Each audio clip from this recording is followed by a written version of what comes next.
Hi friends, welcome to my S R classes. So previous వీడియోలో మనం Indian హిస్టరీలో ఎస్పెషల్లీ మోడర్న్ హిస్టరీకి సంబంధించినటువంటి ప్రీవియస్ క్వశ్చన్స్ చూసాం. టుడే ఇవాల్టి క్లాస్లో మనం ఏం చేద్దాం సార్ అంటే సోషియాలజీకి సంబంధించి, ఎందుకంటే సోషియాలజీ అనేది చాలా కీలకంగా గ్రూప్ 1, గ్రూప్ 2, గ్రూప్ 3లోనే కాకుండా ఎస్ఐ కానిస్టేబుల్లో కూడా జనరల్ స్టడీస్ పేపర్లో అడుగుతూ ఉన్నాడు. ఇక గ్రూప్ 1, గ్రూప్ 2, గ్రూప్ 3లో అయితే ప్రత్యేకమైనటువంటి పేపరే ఉంది, 50 మార్కులతో ఉన్నటువంటి పేపర్ ఉంది. ఆల్రెడీ ఏపీపీఎస్సి క్లాసులు నడుస్తూ ఉన్నాయి.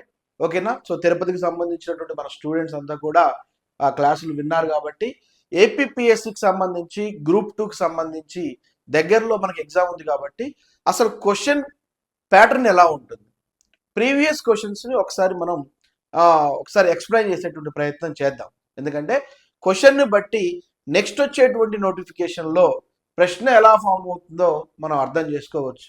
సో సోషియాలజీ చాలామంది చాలా హార్డ్ అనుకుంటారు. సబ్జెక్ట్ కాస్త ఒకసారి వినే ప్రయత్నం చేసి తర్వాత 2-3 సార్లు ప్రాక్టీస్ చేస్తే ఈజీగానే ఉంటుంది. ఏపీపీఎస్సి వాళ్ళకైతేనేమో 30 మార్క్స్కి ప్రిలిమ్స్లో ఇవ్వడం జరిగింది. టీజీపీఎస్సి వాళ్ళకి మాత్రము ఒక పేపర్ని స్పెషల్గా 50 మార్కులకి 5 యూనిట్లు ఇవ్వడం జరిగింది. ఏపీపీఎస్సి వాళ్ళకు 3 యూనిట్లు ఇస్తే తెలంగాణ వాళ్ళకి 5 యూనిట్లు ఇవ్వడం జరిగింది. ఓకేనా? ఆ క్లాసెస్ వాటికి సంబంధించిన విషయాలన్నీ కూడా మనము మన ఛానల్లో చెప్తాం. ఓకేనా? సో ఎవరైతే కొత్తగా మన ఛానల్ చూస్తున్నారో లైక్ చేయండి, ఎందుకంటే మీరు లైక్ చేస్తేనే ఇంకొంతమందికి షేర్ అవుతుంది, చాలా మందికి ఉపయోగపడుతూ ఉంటుంది. ఓకేనా? సబ్స్క్రైబ్ కూడా చేసుకోండి. సో ఒకసారి క్వశ్చన్స్ చూసుకున్నట్లయితే మనకి ఒక క్వశ్చన్ని, ఒకవేళ మీకు ఆన్సర్ ముందే తెలిస్తే మీరు కామెంట్లో ఆన్సర్ రాయండి. నేను కామెంట్ని కూడా ఎక్స్ప్లెయిన్ చేసేటువంటి ప్రయత్నం చేస్తాను. మనకి ఏ ఆప్షన్స్ ఇచ్చాడో వాటిని ఎక్స్ప్లెయిన్ చేసే ప్రయత్నం చేస్తాను. క్వశ్చన్ నెంబర్ 1, ఇది ప్రీవియస్లో అడిగినటువంటి ప్రశ్న. ఏమని అడిగాడు? ఈ క్రింది వ్యాఖ్యలను పరిశీలించండి అన్నాడు. ఓకేనా? ఏమిచ్చాడు? ఏ, బి అని 2 ఇచ్చాడు, వాటికి 4 ఆప్షన్లు ఇచ్చాడు. ఏమిచ్చాడు? స్త్రీలు బయటి కన్నా ఇంట్లోనే లైంగిక దాడులకు గురయ్యే అవకాశం ఎక్కువగా ఉందని ఒక ఆప్షన్ ఇచ్చాడు. బి వచ్చేసేమో స్త్రీల వస్త్రధారణ విధానము లైంగిక దాడికి ప్రధాన కారణాల్లో ఒకటని చెప్పేసి ఇచ్చాడు. నేను ఏమంటున్నాడు అంటే దేశం మొత్తం మీద లైంగిక ఆరోపణలు ఎక్కువగా ఇంట్లోంచే వస్తున్నాయని అడుగుతున్నాడు. రెండోదేమో ఈ యొక్క లైంగిక ఆరోపణలు గల ప్రధాన కారణము స్త్రీలు వేసుకునేటువంటి బట్టలే అని ఇస్తున్నాడు.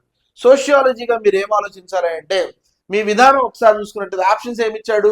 ఏ, బి 2 సరైనవి అన్నాడు, ఏ సరైనది బి తప్పు అన్నాడు, ఏ తప్పు బి సరైనది అన్నాడు, ఏ బి 2 తప్పు అన్నాడు. నిజానికి మనకున్నటువంటి డేటా ప్రకారం సోషియాలజీలో మహిళలు అనేటువంటి చాప్టర్ ఉంది. సోషియాలజీలో 8వ చాప్టరు మహిళలు. ఆ చాప్టర్లో ఏమని ఇచ్చాడంటే స్త్రీలు బయట కన్నా ఇంట్లోనే ఎక్కువగా లైంగిక దాడికి గురవుతున్నట్లుగా మనకి నివేదికలు చెప్తా ఉన్నాయి. సో ఏ అనేది కరెక్ట్. బి ఏమన్నాడు? స్త్రీల వస్త్రధారణ విధానము లైంగిక దాడికి ప్రధాన కారణం అంటున్నాడు. అంటే ఒక స్త్రీని లైంగికంగా వేధించడానికి ఆమె వేసుకునేటువంటి బట్టలే అని చెప్పేసి అంటున్నాడు. సో ఇది సోషియాలజీగా మీరు ఆలోచించాలి. ఏం ఆలోచించాలంటే కేవలం బట్టల వల్లనే లైంగిక దాడులు జరుగుతాయి అన్నది అవాస్తవం. సో కాబట్టి బి అనేది రాంగ్. ఎందుకంటే బట్టలకి సంబంధం కాదు లైంగిక దాడి అనేది, వాడి కోరికకి సంబంధించింది. కాబట్టి ఈ దేశంలో నిండుగా బట్టలు వేసుకున్న వారిపైన అత్యాచారాలు జరిగినాయి, తక్కువగా వేసుకున్న వారిపైన కూడా అత్యాచారాలు జరిగినాయి. కేవలం బట్టల వల్లే లైంగిక దాడి జరుగుతుంది అనేది అవాస్తవం. So be wrong. అక్కడ ఆన్సర్ ఏమవుతుంది? ఏ కరెక్ట్ అయింది, బి తప్పు అయింది. సో ఏ సరైనది, బి తప్పు. ఆన్సర్ 2, 4 కాదు, 3 కాదు, 1 కాదు. సో ఆన్సర్ వచ్చేసి 2వది అనమాట. ఇలా మిమ్మల్ని కన్ఫ్యూజ్ చేస్తూ, ఓకేనా? ఎందుకంటే 2వది నీ ఆలోచన బట్టి కాదు, సమాజ పరంగా నువ్వు ఆలోచించి ఆన్సర్ చేయాలి. అది దానికి ఉన్నటువంటి ఆన్సర్. నెక్స్ట్ది ఒకసారి చూద్దాం. 2వ క్వశ్చన్ ఏమన్నాడు చూద్దాం. 2వది ఒకసారి చూడండి.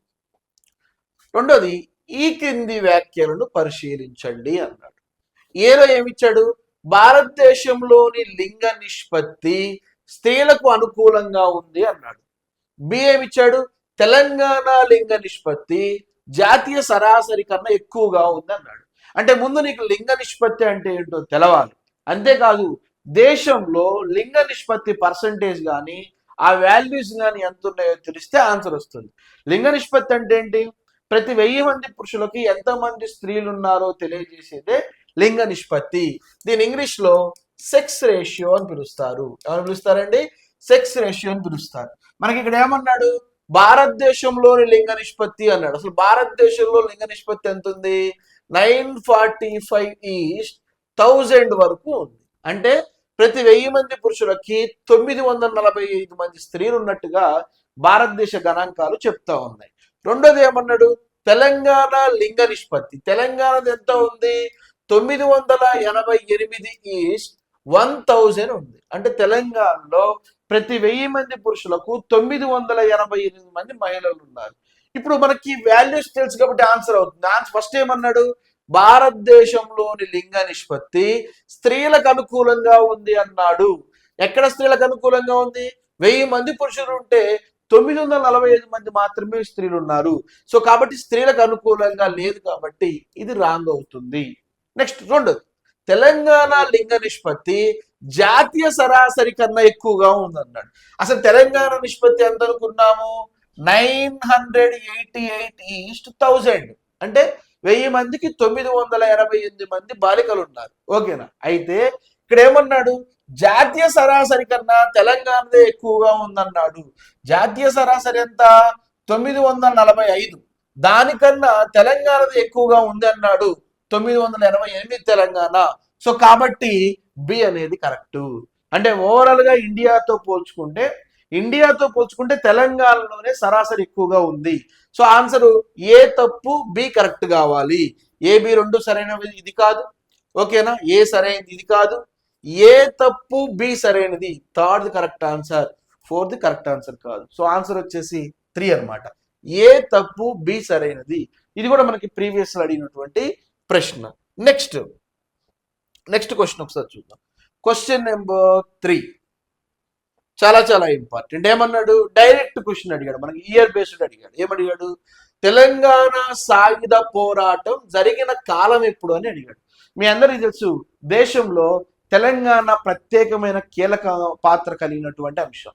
ఈ దేశంలో తెలంగాణలో 1969 తెలంగాణ తొలిదశ ఉద్యమం రావడానికంటే ముందు తెలంగాణలో తెలంగాణ రైతాంగ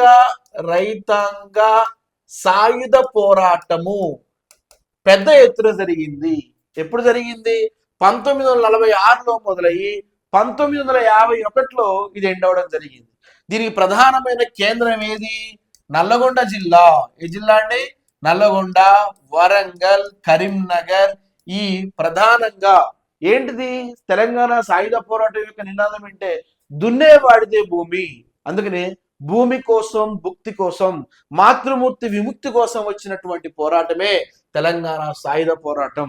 రావి నారాయణ రెడ్డి, బద్దం ఎల్లారెడ్డి, ఆరుట్ల రామచంద్రారెడ్డి, ఆరుట్ల కమలాదేవి ఎంతో మంది కీలకంగా పాల్గొన్నటువంటిదే తెలంగాణ రైతాంగ సాయుధ పోరాటం. ఒకసారి ఆన్సర్ ఏమైంది? ఇప్పుడు 1946 to 1951లో ఎండ్ అయిపోయింది. ఈసారి మిమ్మల్ని ప్రశ్న అడిగితే దీనికి గల ఇంకొక పేరేంటి? ఈ పోరాటం గల ఇంకొక పోరాటం పేరేంటి సార్ అంటే వెట్టి చాకిరీ ఉద్యమం. ఏంటంటే వెట్టి చాకిరీ పోరాటం అన్న తెలంగాణ రైతాంగ సాయుధ పోరాటం అన్న ఒకటే అనమాట. సో 1 కాదు, 3 కాదు, 4 కాదు. ఆన్సర్ ఏంటంటే రెండోది 1946 నుంచి 51 దేశ స్వాతంత్రం వచ్చిన తర్వాత కూడా తెలంగాణ రైతాంగ సాయుధ పోరాటం జరిగింది. ఓకేనా? కరెక్ట్ గా మనకి అక్టోబర్లో ఇది ఎండ్ అయిపోయింది. ఇది క్వశ్చన్ నెంబర్ 3. నెక్స్ట్ క్వశ్చన్ ఏంటి? Question number 4. ఓకేనా? సో మనకి టైపింగ్ లో అక్కడ 6 అని పడింది. క్వశ్చన్ నెంబర్ 4 ఒకసారి చూసుకున్నట్లయితే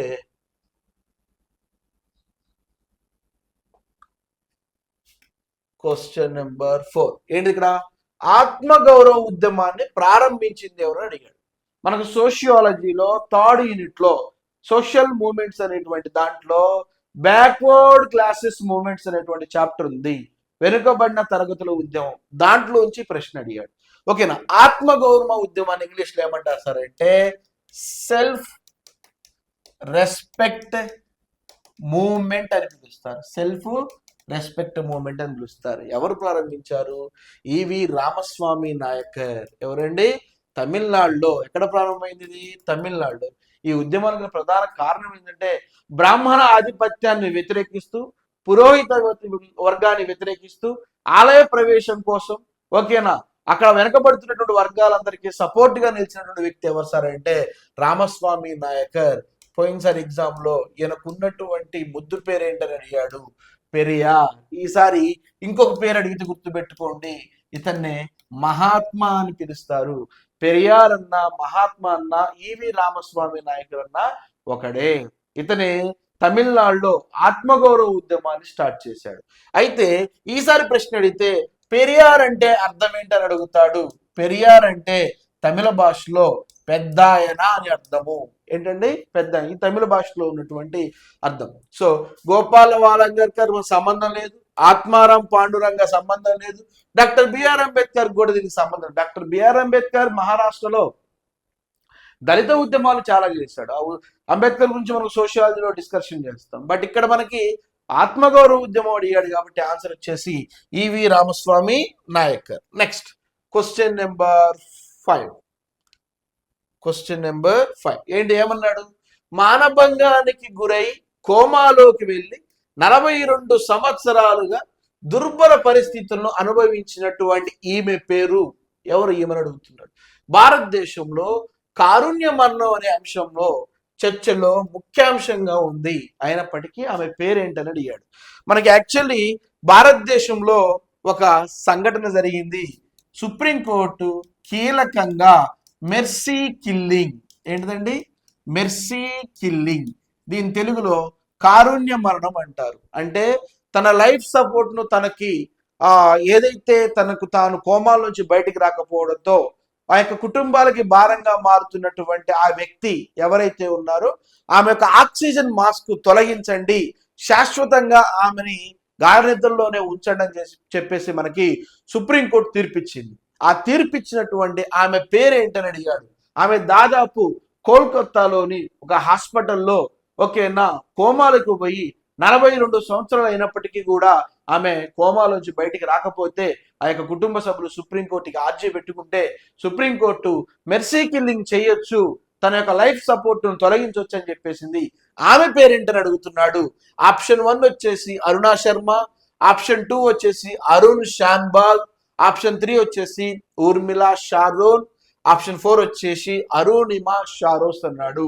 ఆన్సర్ వచ్చేసి అరుణ్ షాన్బాగ్. ఇది నెంబర్ ఆఫ్ టైమ్స్ మనకి ఎగ్జామ్ టైంలో అడిగాడు. 1 కాదు, 3 కాదు, 4 కాదు. ఈమె యొక్క లైఫ్ సపోర్ట్ ని తొలగించండి ఓకేనా. 42 ఎందుకంటే రోజు రోజుకి హాస్పిటల్ ఖర్చులు ఎక్కువగా పెరుగుతున్నాయి, ఇక తను ఉన్నా కూడా ఏ విధమైనటువంటి లాభం లేదని చెప్పేసి ఆక్సిజన్ మాస్క్ తొలగించమని సుప్రీంకోర్టు ఆ యొక్క మెర్సీ కిల్లింగ్ కారుణ్య మరణానికి అనుమతి ఇవ్వడం జరిగింది. మొట్టమొదటిగా అనుమతి ఇచ్చినటువంటి పర్సన్ ఎవరు సార్ అంటే అరుణ్ షాన్బాగ్. అది గుర్తుపెట్టుకోండి. అది question number 5. Next question number 6 చూద్దాం. మోస్ట్ ఇంపార్టెంట్,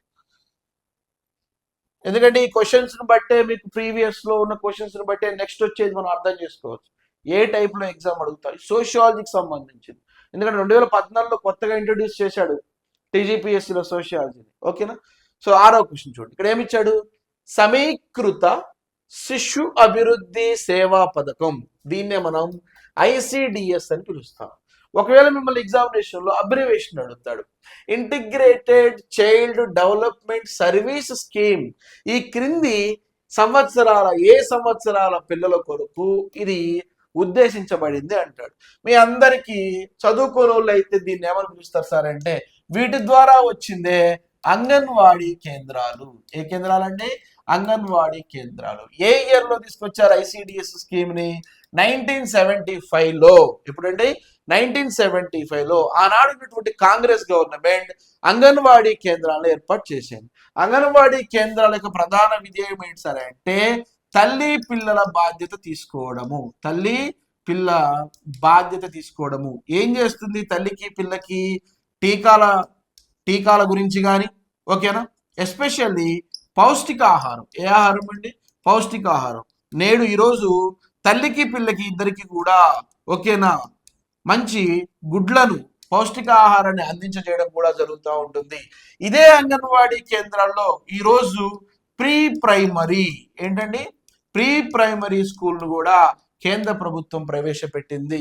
సో ప్రీ ప్రైమరీకి వచ్చేసేమో అంగన్వాడీ కేంద్రాలు, ప్రైమరీ స్కూల్ వచ్చేసేమో మనకి మండల పరిషత్ స్కూలు, హై స్కూల్ వచ్చేసేమో జిల్లా పరిషత్ స్కూల్లో మనకి కేంద్ర ప్రభుత్వం తీసుకురావడం జరిగింది. అయితే ఇక్కడ ఉన్నటువంటి ఐసిడిఎస్ అంగన్వాడీ కేంద్రాలు ఎన్ని సంవత్సరాల పిల్లల వరకు అర్హులని చెప్పేశారు. ఆప్షన్ 1 వచ్చేసేమో 1 నుండి 6 సంవత్సరాలు అన్నాడు. ఆప్షన్ 2 వచ్చేసేమో 0 to 6 years అన్నాడు. ఆప్షన్ 3 వచ్చేసేమో 1 to 10 years అన్నాడు. ఆప్షన్ 4 వచ్చేసేమో 0 to 5 అన్నాడు. మీ అందరికీ తెలుసు ఆప్షన్ 2 0 to 6 అనమాట.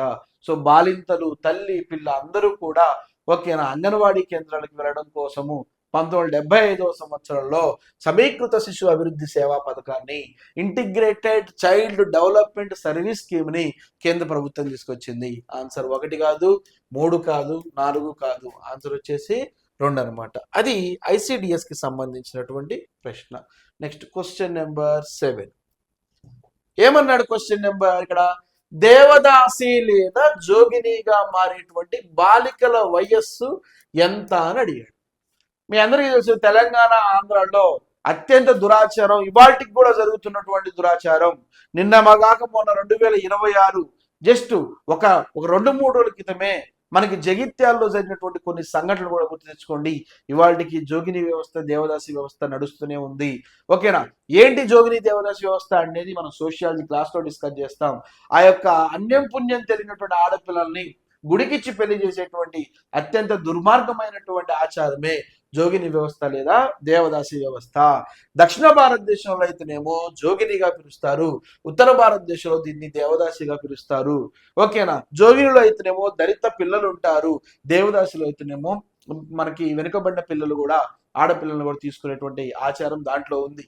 సరే, వాటి గురించి మనం క్లాస్లో ఎక్స్ప్లెయిన్ చేస్తాం. బట్ ఇక్కడ ఏమని అడిగాడు? దేవదాసి లేదా జోగినిగా మారేటువంటి బాలిక వయస్సు ఎంత అని అడిగాడు.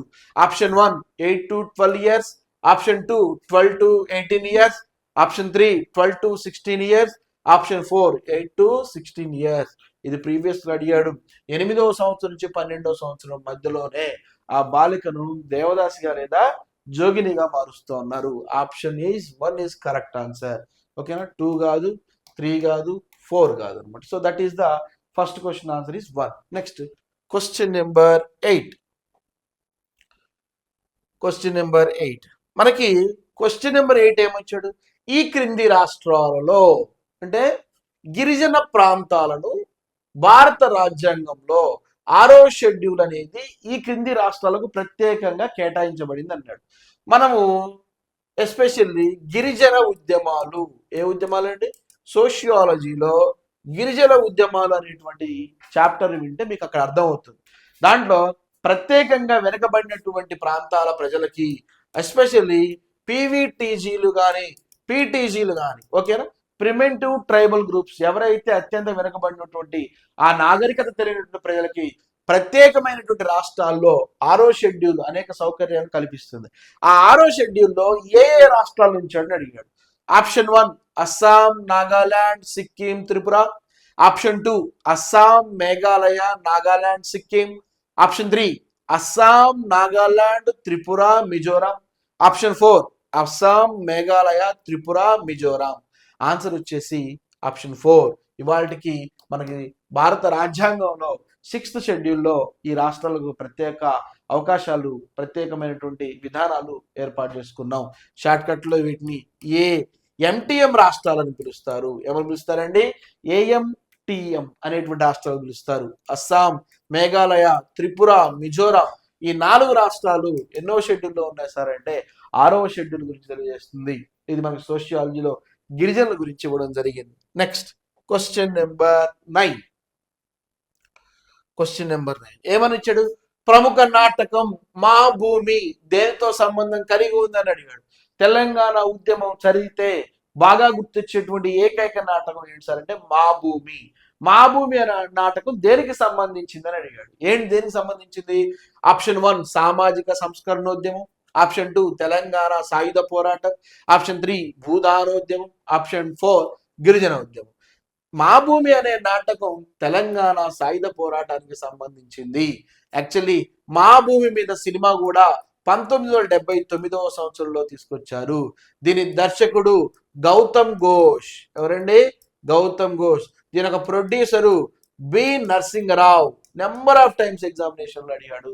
తెలంగాణ ఉద్యమం పుస్తకం తీస్తే వెట్టి చాకిరికి, తెలంగాణ రైతాంగ సాయుధ పోరాటానికి కళ్ళకు కట్టినట్టుగా చూపించేటువంటి ఏకైక నాటకమే మా భూమి. దాని 1979వ సంవత్సరంలో ఎవరు? గౌతమ్ ఘోష్ అనేటువంటి వ్యక్తి, ఓకేనా, బి నరసింగరావు అనేటువంటి ఇద్దరు వ్యక్తులు, ఓకేనా, తెర మీదకి ఎక్కించినటువంటి సినిమానే మా భూమి. ఒకవేళ ఈసారి ప్రశ్న, మా భూమి సినిమా డైరెక్టర్ ఎవరని అడుగుతాడు, గౌతమ్ ఘోష్ అని గుర్తుపెట్టుకోండి. ప్రొడ్యూసర్ ఎవరు? బి నరసింగరావు. ఓకేనా. ఏ ఇయర్ లో వచ్చిందని గుర్తుపెట్టుకుంటే 1979 గుర్తుపెట్టుకోండి. ఇది మా భూమికి సంబంధించినటువంటి విషయం. నెక్స్ట్ 10వ క్వశ్చన్. సోషియాలజీలో ప్రీవియస్ క్వశ్చన్ లో 10వ క్వశ్చన్ ఏమన్నాడు సార్ అంటే, మనకి మేము అంటే మేము అనేటువంటి భావన చాలా అధికంగా ఉంటుంది. దేనిలో ఉంటుందని అడిగాడు. కులంలో ఉంటుందా? ఆప్షన్ 1. ఆప్షన్ 2 వర్గంలో ఉంటుందా? ఆప్షన్ 3 కుటుంబంలో ఉంటుందా? ఆప్షన్ 4 సైన్యంలో ఉంటుందా? విచిత్రం ఏంటంటే సోషియాలజీలో ఉన్న ఇబ్బంది ఏంటంటే అన్ని దగ్గర సంబంధం ఉంటుంది. ఇప్పుడు మేము అనేటువంటి భావన కులంలో కనిపిస్తుంది, వర్గంలో కనిపిస్తుంది, కుటుంబంలో కనిపిస్తుంది, సైన్యంలో కనిపిస్తుంది. అయినప్పటికీ బలమైనటువంటి మేము అనేటువంటి భావన కేవలం కుటుంబంలోనే కనిపిస్తుంది. అందుకనే కుటుంబంలో ఒకరి గురించి చెప్పరు. కుటుంబం అంటే 4, 6, 10 మంది, మేమందరం అనేటువంటి పదాన్ని ఉపయోగిస్తాము. సో మేము అనేటువంటి పదం దేనికి సంబంధించింది సరే అంటే ఫ్యామిలీ, కుటుంబానికి సంబంధించింది.